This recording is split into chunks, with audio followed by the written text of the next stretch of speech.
নমস্কার, আমি ডক্টর দীপান্বিতা পাল, homeopathy consultant. আজ এই ভিডিওটির মাধ্যমে বলবো, এই গরমে অনেক বাচ্চায় প্রচণ্ড ঘামছে এবং সেই ঘাম বসে তাদের সর্দি কাশি লেগে যাচ্ছে। এই টাইমে আপনারা বিভিন্ন প্রোটেক্টিভ মেজার্স কি নেবেন যার ফলে বাচ্চাটা সুস্থ এবং স্বাভাবিক থাকবে। প্রথমেই বলছি, ঘাম হচ্ছে আমাদের একটা কিন্তু ন্যাচারাল প্রসেস। তার মাধ্যমে কি হয়, আমাদের শরীর থেকে বিভিন্ন রকম দূষিত পদার্থ বেরিয়ে যায়, তার ফলে আমাদের শরীর সুস্থ এবং স্বাভাবিক থাকে। কিন্তু যে সমস্ত বাচ্চারা অতিরিক্ত ঘামছে তাদের ক্ষেত্রে বিশেষ যত্ন নেওয়া অবশ্যই প্রয়োজন, কারণ সেই ঘাম থেকে যেমন সর্দি কাশি হওয়ার সম্ভাবনা থাকে, তার পাশাপাশি কিন্তু স্কিন র্যাশেস তাদের হতে পারে এবং তাদের শরীর অনেকটা ডিহাইড্রেটেড হয়ে যেতে পারে। তার ফলেই বিশেষ ব্যবস্থা নেওয়া অবশ্যই এই গরমে প্রয়োজন আছে। কারণ বাচ্চারা যদি অতিরিক্ত ঘামে, সেক্ষেত্রে অনেক বাচ্চাই দেখা যায় অসুস্থ হয়ে পড়ছে। কি কি নেবেন প্রোটেক্টিভ মেজার্স? প্রথমেই বলবো, অবশ্যই বাচ্চাদের কিন্তু সুতির পোশাক ব্যবহার করাবেন। যে সমস্ত বাড়ির খাবার তৈরি করছেন সেইগুলো যেন অল্প তেলযুক্ত হয় এবং মশলাযুক্ত হয়, যাতে সহজেই তাদের হজম হয়ে যায়।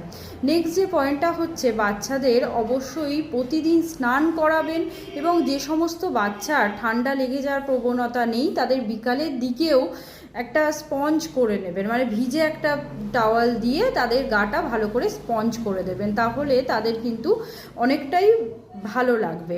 এরপরে নেক্সট যে পয়েন্টটা হচ্ছে, অবশ্যই ক্রিম, তেল, এই সমস্ত জিনিসগুলো বা লোশন, এগুলো কিন্তু বাচ্চাদেরকে একদমই এই গরমের টাইমে লাগাবেন না।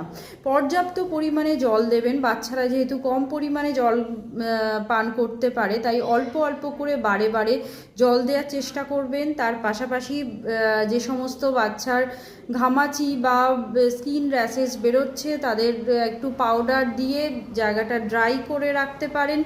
আর একটা যেটা করবেন, এই গরমে আপনারা দেখি যে বাচ্চারা গরম বাইরে থেকে এলো এবং সাথে সাথেই তাদের এসি রুমে প্রবেশ করিয়ে দিচ্ছেন, সেটা কিন্তু একদমই করবেন না।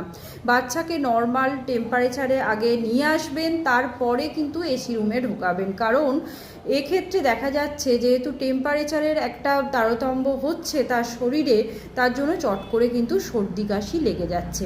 যে সমস্ত বাচ্চা সহজেই ঘাম জমে সর্দি কাশি লেগে যাচ্ছে, তাদের ক্ষেত্রে চুলগুলো একটু গরমে ছোট ছোট করে দেওয়ার চেষ্টা করবেন, তাহলে ঘাম জমে সর্দি কাশি লাগার প্রবণতা অনেকটাই কমে যাবে।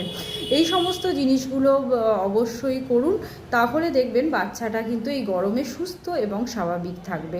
নমস্কার, সবাই ভালো থাকবেন এবং সুস্থ থাকবেন, বাচ্চাকে সুস্থ রাখবেন।